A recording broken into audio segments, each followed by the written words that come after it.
Change your heart, change your life, change the planet. Hi everybody, it's Tim Van Orden, and today I want to talk about things that we have to do, things that are really important, but yet we avoid them like the plague because they feel like they're going to take forever and we just don't have the time. Notice that I said the word feel there. They feel like they're going to take forever, but they're not actually going to take forever. It just feels that way. And it's that feeling that makes us avoid them. It's not the task itself, and it's not the steps that we have to take. It's the feeling that gets us to avoid it. So why is this happening, and what do we do about it? I think the best way to unpack this is to use a metaphor that Albert Einstein found quite useful when he was thinking about the speed of light and his theory of special relativity. You're in Tokyo, standing on a train platform, and a train is approaching the station. It's not going to stop at this station. It's an express. And it's just going to blow by you as you wait for your train. In Tokyo, these bullet trains move around 200 miles an hour. So how much of that train do you think you're going to see as it goes by? Probably not much. You're going to know it's a train. You might get the general color theme, but you're not going to tell me anything about the conductor. You're not going to tell me anything about the passengers. You're not going to be able to read any of the text on that train. It is going to be a blur at 200 miles an hour.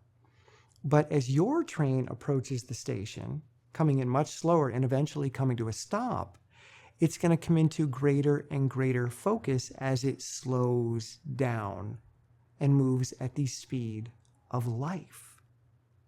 So you have to think about how our brains evolved. They evolved in very simple, slow environments without a lot of technology.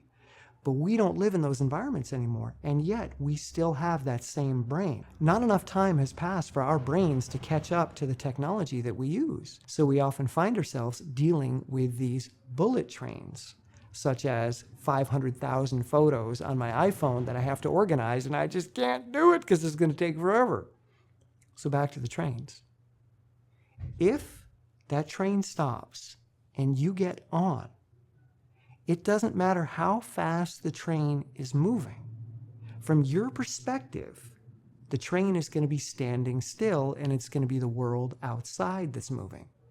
So if you on that train are now going along at 200 miles an hour and you pass somebody else standing on a train platform waiting for the next train after you, they're going to see you as a blur and you're going to see them as a blur. But you're going to see everything on your train crystal clear. And this is what Einstein realized, that time is relative, space is relative, and they change their shape to keep the speed of light constant. We don't know why, but that's just the way it works. So how this applies to you is this. When we think about a project that is totally overwhelming and yet needs to get done, and there's no possible way we're going to ever find the time to do it, that's a train moving by at 200 miles an hour. And I'm like trying to get details. I'm trying to find steps, and I can't. I see a blur. How could I possibly deal with that? It's a Tokyo commuter train. It's got like 500,000 people on it, or pushed in by these professional pushers. If you don't know what I'm talking about, look it up. Train pushers, Tokyo. Crazy! Anyway, we've got to slow that train down because we have trains of thought. We have these abstract concepts of what our future is going to look like. We run simulations. We do it all the time. You probably don't realize it, but every thought that you have, especially about the future, is a simulation. Your brain is predicting what is likely to happen in the future. And then you believe that it's actually happening, or that it's actually going to happen exactly as you simulated it. So when you think about organizing your photos and it's like, wow, just not enough time in the world, going to take forever, that's a simulation that you've just run.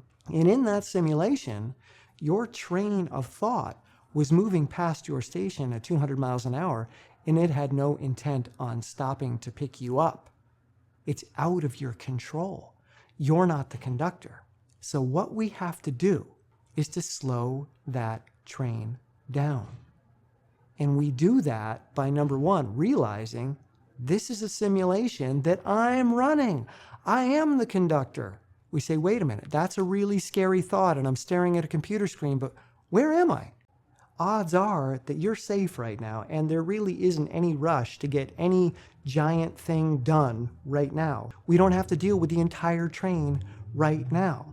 But when it's moving that fast, that's all we see is the entire train with all of its contents. Overwhelming. So by being mindful, by getting into this moment, by immersing ourselves in this reality outside of the simulation, we can begin to see that, oh, that's a train of thought. What if I step back and don't engage as if that's real? What if I engage with it as if it's a train of thought, which it actually is? If we slow that down, we start to see steps. We can look through the windows of that train and we can pick out individual people and get some information about them.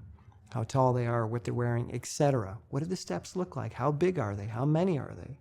How many photos are we going to have to deal with? How many folders? How many train cars, etc.? So let's slow it down by being mindful.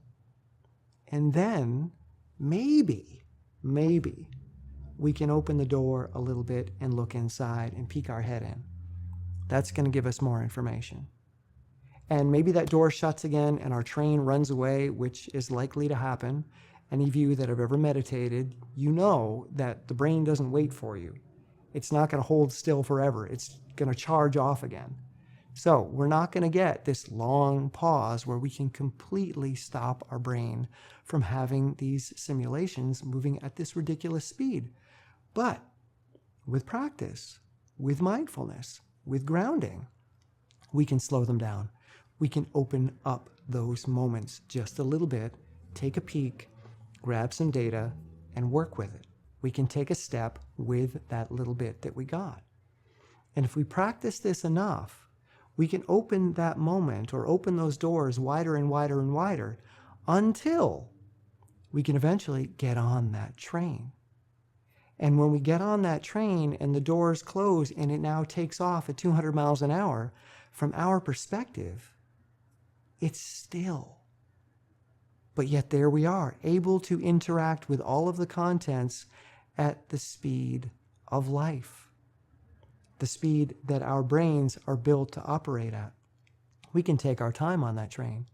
But anybody standing on the platform watching that new train go by, they're going to be like, oh my God, look how fast he's moving. That's crazy. How is he doing it? That's called a flow state. And a flow state is where you can be mindful enough to slow your simulations down, open them up, get on board, and then gently take each detail into consideration and work with it as it shows up. There's no rush once you get on the train. So rather than seeing our thoughts rush by us, slow them down, open them up, and get into them. Get into that simulation as a grounded person and flow with them. And what you'll discover is that you can lie down and take a nap on that train, and you can wake up in a totally different place. You've probably had an experience like this, where you drive home and suddenly you wake up in the driveway and you're like, whoa, I don't even remember the last 10 minutes of this trip. But yet here I am in the driveway because my conscious, deliberate thinking wasn't necessary. It wasn't needed. Other parts of my brain could do the job better, more efficiently. So I can take a nap on that train. Once I get on, once I get into a flow state, there's all the time in the world, and it doesn't take forever. It takes exactly the time that's needed because I'm going to do it one step at a time. And I'm not going to feel rushed.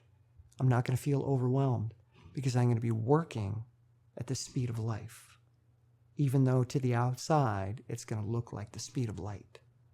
All right? I hope there's something in there that you can work with. For me personally, learning how to slow my thoughts down, slow my moments down, open them up, and then eventually get on board has transformed how I'm able to do things in life.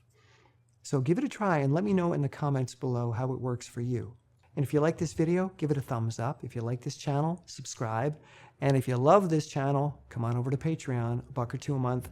You help me create more content like this, and I greatly appreciate it. All right, I'll see you soon. Bye.